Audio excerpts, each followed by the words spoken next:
Hello, welcome to Shark Bytes. You know, you really can't swim across a Great Lake, or in this case, 5 Great Lakes, without learning something, and I've actually learned a lot about setting and achieving extraordinary goals. I'll tell you, anytime you finish a swim of this nature, you have this moment of jubilation where all of the trials, all of the blood, sweat, and tears, it's all worth it. At that point, you've reached your goal, you're successful, and all of that was worth it, those moments of jubilation. But for every moment of jubilation, there's hours and hours of trial. And so the question is, when you go through hours and hours of trial and you don't make it, you're not as successful as you wanted to be in that first attempt, what makes you come back to try it again, to try to reach that moment of jubilation when you've already gone through those hours of trial and you know you're going to go through it again? I call it the 2 P's. The 2 P's, passion and perseverance. You know, if I were hiring somebody, for instance, and there was one person who had all the skill and talent in the world, but they were lacking passion and perseverance, and there was this other person who had maybe half the skill, half the talent, but was overflowing in passion and perseverance, I will take the person with passion and perseverance every time. And then there's a third P we should probably talk about, and that's perspiration. There's no substitute for hard work. And any goal worthwhile, you know what? There's probably going to be a few obstacles along the way. The more lofty the goal, usually the harder you work. But you know, the cool thing is if it were easy, everybody else would do it. And the person who's willing to go through that perspiration, that person who's willing to do something that other people aren't willing to do, they're the ones that are usually going to come out ahead.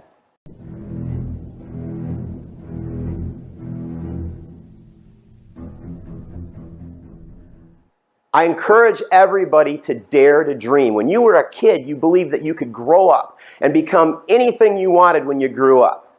And you were great at visualizing your success because you acted it out when you were playing. Unfortunately, sometimes as we start to get older, society might step on our dreams. It's not that we stop dreaming, but society starts telling us what we can and cannot accomplish. Don't listen to them. I'm telling you, it's like going up to a chalkboard, grabbing an eraser, and you erase all that negativity. The people who say, you can't do it, only people you read about in the news or see on TV, you know, those good things happen to them. It can't happen to you. You erase it, and you grab a piece of chalk, and you draw up your own blueprints for your own success. Because if they're your own blueprints, there's no preconceived limitations. If there's no preconceived limitations, anything's possible. And then if you dare to dream, you have to dare to venture. There comes a time where you actually have to go down to the water's edge and you have to put your toes in the water. Now, fear is the thing that holds most of us back. Fear of failure, fear of the unknown. Some people have great goals, but they say, you know what? I don't think I'm ready because I'm still afraid. I feel fear. Well, let me tell you, fear is a very natural thing. It's what keeps us alive. It makes us calculate our risk. Yes, even I calculate my risk.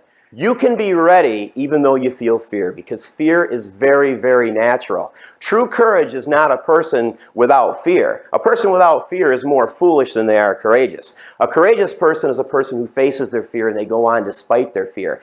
Even though you still feel a little apprehension in taking that first step toward your goal, take that first step with the faith that once you take that step, you're going to see the next step. You're going to still feel fear, but be courageous and take that first step.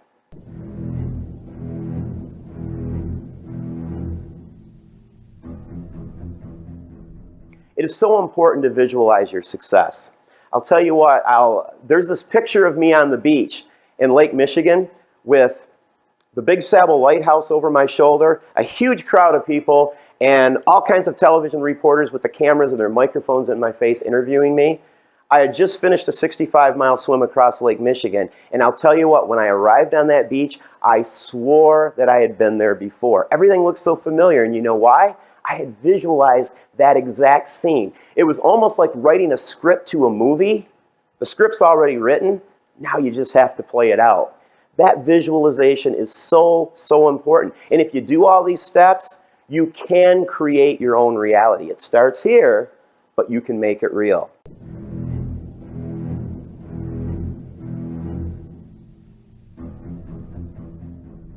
This is the coup de grace, people, right here.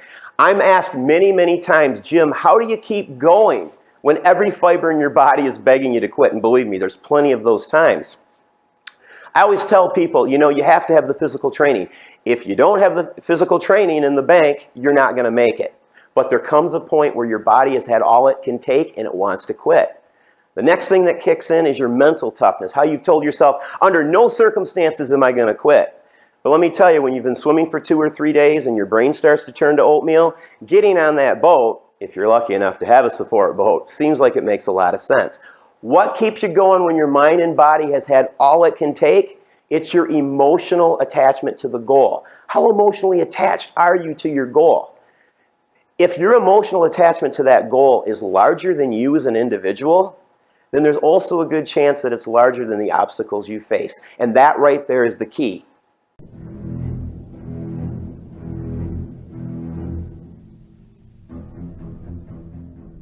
I've identified 4 things that are larger than us as individuals. And if you attach your goal to any or hopefully all 4 of these things, it's absolutely huge. Let me tell you. Number 1 is faith.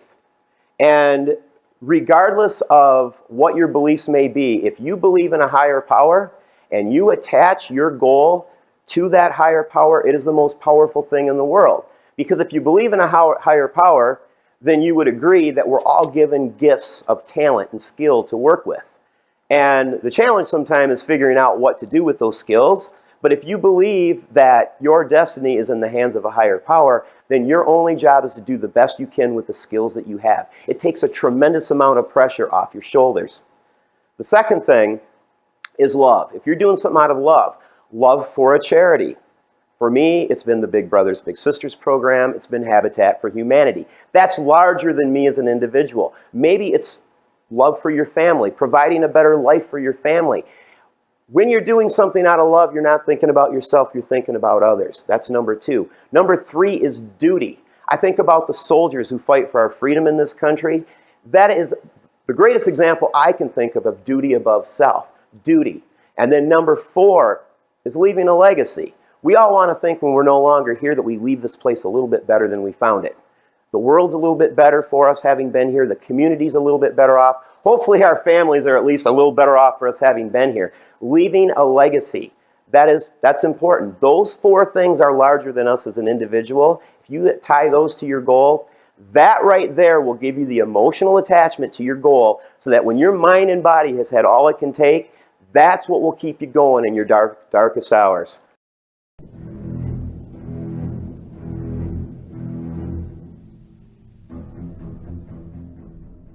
Go ahead, build yourself a trophy case. You deserve it. We have all succeeded at things in life, and at times we have all fallen short. This means we have a choice in how we see ourselves. Take inventory of all past and future successes and build a mental trophy case. Look at it often as a reminder, so in your mind's eye, you see yourself as that person who succeeded, not that person who fell short. The person who fell short learned from the experience and became stronger. See yourself as a shark, not a goldfish. We all face doubts, but when you get to the point where you first see yourself as a shark when faced with a new challenge, you will know that you have developed confidence to the core. You are now ready to rise to the top of the food chain. I promise. Take it from the shark. Thank you so much. Keep your fin up.